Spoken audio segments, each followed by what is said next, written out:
Pemirsa, indeks harga saham gabungan pagi hari ini bergerak melemah. Faktor apa saja yang menyebabkan pelemahan pada indeks harga saham gabungan dan bagaimana arah pergerakannya sepanjang hari ini? Kita akan segera bergabung dengan Jessica Wulandari langsung dari Studio Bursa Efek Indonesia untuk informasi selengkapnya. Jessica, 2 hari kemarin IHSG ditutup melemah dan hari ini juga kembali melemah. Apakah pelemahan akan berlanjut atau ada potensi rebound, Jessica? Dan faktor apa saja yang mempengaruhi pergerakan indeks? Ya, Mercy, untuk pergerakan indeks harga saham gabungan pada hari ini memang akan melanjutkan pelemahan yang terjadi pada awal pekan ini. Untuk pergerakannya sendiri pada pagi hari ini sudah melemah 0,27% di level 6.854 dengan trading value atau nilai transaksi pada pagi ini sudah mencapai 1,2 triliun. Mercy, kalau kita melihat pergerakan indeks harga saham gabungan, dari domestik ada sentimen neraca pembayaran Indonesia. Untuk sepanjang tahun 2022, surplusnya hanya 4 miliar dolar Amerika Serikat. Ini turun dibandingkan di tahun 2021 yang posisi surplusnya mencapai 13,5 miliar dolar Amerika Serikat. Kemudian pergerakan indeks harga saham gabungan memang dari awal pekan hingga saat ini terus mencatatkan koreksi karena tertekan sentimen eksternal, yaitu para investor yang wait and see karena nanti malam akan ada keterangan atau ada rilis dari risalah The Fed untuk keterangan di bulan Februari ini yang menaikkan suku bunga acuan sebesar 25 basis poin, dan tentunya yang paling ditunggu oleh para investor adalah kebijakan The Fed untuk bulan Maret mendatang karena diprediksi akan ada kenaikan suku bunga acuan The Fed yang lebih agresif lagi untuk bulan Maret 2023. Namun kita akan pantau bersama apakah benar nanti malam The Fed akan memberi sinyal kalau di bulan Maret akan lebih agresif lagi menaikkan suku bunga acuannya atau tidak. Ini juga sejalan karena pada pekan lalu ini pejabat The Fed memicu kekhawatiran para investor. Salah satunya ini Presiden Fed St. Louis, James Bullard, yang menyampaikan pada pekan lalu ia sebetulnya setuju apabila The Fed menaikkan suku bunga acuan sebesar 50 basis poin. Kemudian juga berdasarkan pantauan pada Fed Watch dari CME Group, kalau 76% investor ini sudah mempricing kenaikan suku bunga acuan The Fed pada bulan Maret 2023 mendatang ini akan sebesar 50 basis poin karena melihat data-data perekonomian di Amerika Serikat yang masih terpantau cukup menguat. Dan sentimen ini tidak hanya mempengaruhi pergerakan indeks harga saham gabungan, namun juga mempengaruhi pergerakan bursa secara global. Yang pertama, kita akan pantau untuk pergerakan bursa di Amerika Serikat. Untuk pergerakan bursa di Amerika Serikat ini rata-rata menurun hingga 2%. Dow Jones melemahnya 2,06%, kemudian ada S&P 500 juga turun 2%, dan Nasdaq yang terkoreksinya paling dalam ini di 2,5%. Penurunannya pada penutupan tadi malam.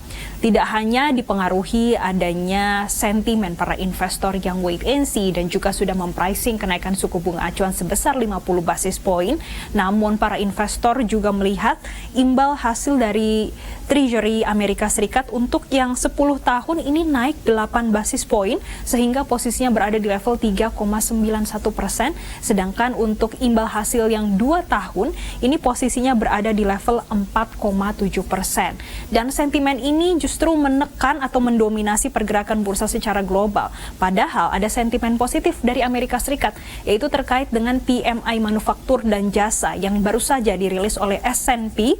Ini tercatat untuk bulan Januari berada di level ekspansif, yaitu di 50,2. Ini lebih tinggi dibandingkan pada bulan Desember yang posisinya berada di level 46, maksud kami di bulan Januari yang posisinya berada di level 46,8. Dan sentimen adanya para investor yang wait and see dan juga mempricing suku bunga ini juga turut mempengaruhi pergerakan bursa di Eropa, Mercy. Untuk pergerakan bursa Eropa juga sama seperti pergerakan bursa Amerika Serikat yang melemah. FTSE pelemahannya 0,46% dan juga The DAX Jerman yang turun 0,5%. Dan pergerakan untuk bursa Asia pada pagi hari ini juga kompak mencatatkan pelemahan. Nikkei melemah 1,39%, Hang Seng juga turun, dan Straits Times ini sama Hang Seng penurunannya sama 0,17% pada perdagangan pagi ini, dan kita akan terus pantau bagaimana perkembangannya hingga nanti. Meskipun ada sentimen negatif para investor yang wait and see, sebetulnya hari ini para investor juga melihat perdagangan di bursa terutama pada emiten yang masuk pada bisnis kendaraan listrik, terutama dari Indika Energy Energy, TBS Energi Utama, Gaya Abadi Sempurna, dan juga Wijaya Karya, karena baru saja ada rilis dari pemerintah terkait insentif kendaraan listrik.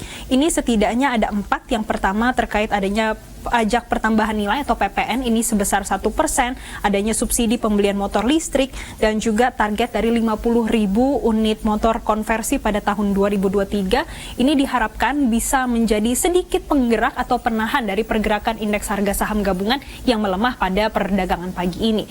Dan untuk sepanjang hari ini, analis memprediksi pergerakan indeks harga saham gabungan akan berada di rentang 6.826 hingga 6.932. Merci.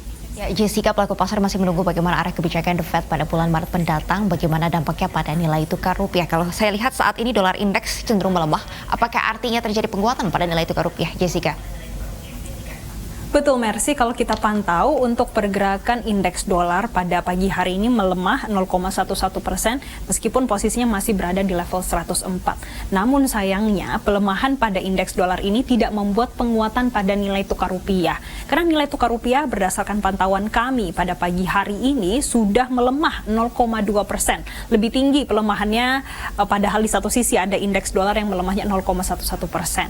Sehingga posisi untuk nilai tukar rupiah pada pagi hari ini berada di level 15.190. Ini masih disebabkan para investor yang wait and see pada hasil risalah The Fed yang akan disampaikan nanti malam, terutama mengingat adanya rilis pada pekan lalu yang menandakan perekonomian di Amerika Serikat masih cukup kuat.